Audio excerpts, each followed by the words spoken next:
What's going on, guys? GM85. We got some snap-on, snap-on, snap-on, some homemade bells and whistles down there, and I got the snap-on 861 here because it is replacing this guy here. This guy has been through the ringer, lost its soft cone that glows in the dark. Little battery slop nowadays. The reason I'm replacing this because as much as I love this thing, it's starting to underperform to the point where it's not the tool. I believe it's the battery and the tool showing age. I'm going through 2 to 3 of these batteries a day. Also doesn't help that this is a discontinued model, and I don't really like a lot of the new Makita CXT line because I do like this pod design, which is a win for the Milwaukee end, that they have the option for the pod or the bigger battery on the bottom, which Makita does not offer. So that's a plus on the Milwaukee end of things. And I could have went to Milwaukee, I could have went to DeWalt, but I was already in the 14.4 platform with the ratchets and stuff, so I stuck with that. I stayed in the platforms I'm already in. I always said I'd never buy another snap-on power tool that was cordless, but apparently that was a damn lie. But footprint on this battery is smaller than the Makita stuff I do have, and there's not much difference in the guns for me, other than the dual trigger. This only took 1 day to get used to, and it's kind of become second nature already, which is nice.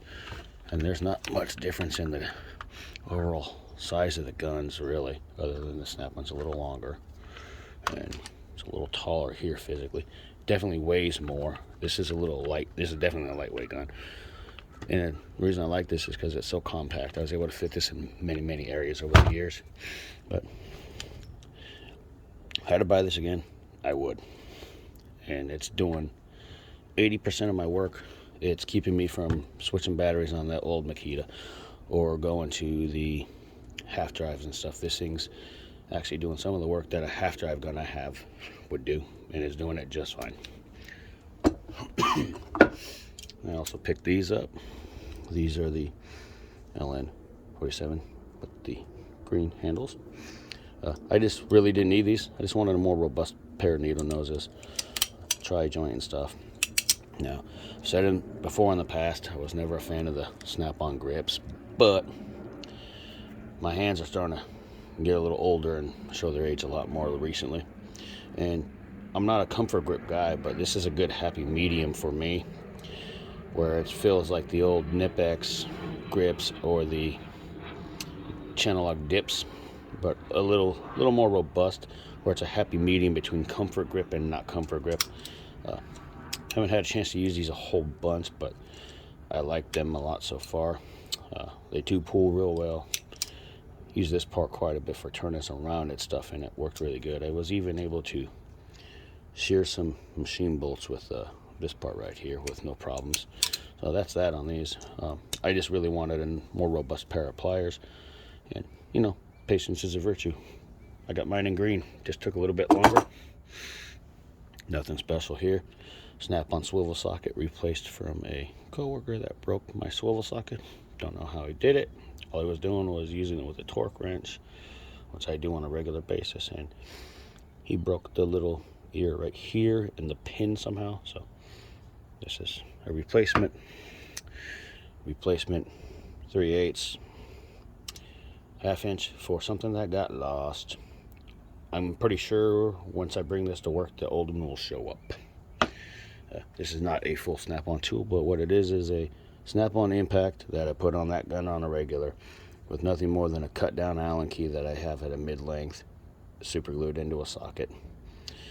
If anyone knows if Snap-on actually makes mid-length ball ends, let me know. I haven't been able to find them or don't know part numbers.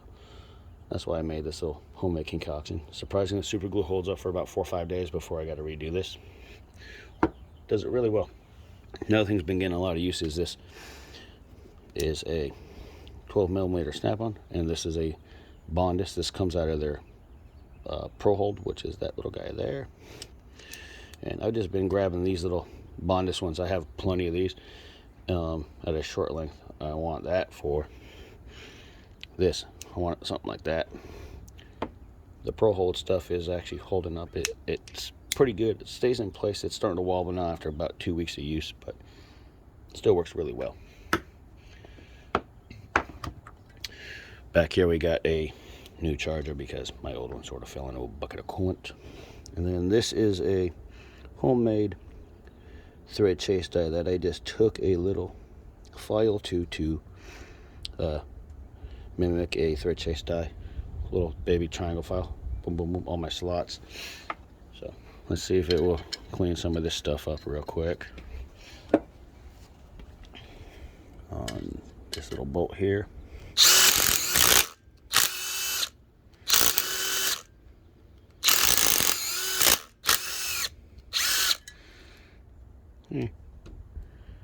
Not bad, not good, could be better, but for homemade, I'd say it's okay.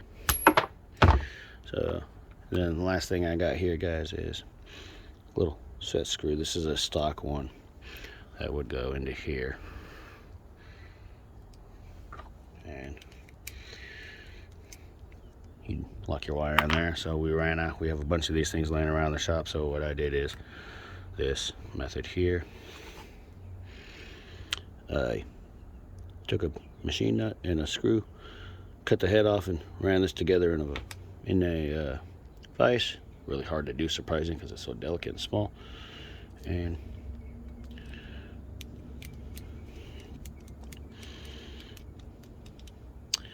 it works just fine.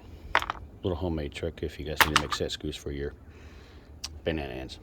GM85, I'll catch you guys on the next one.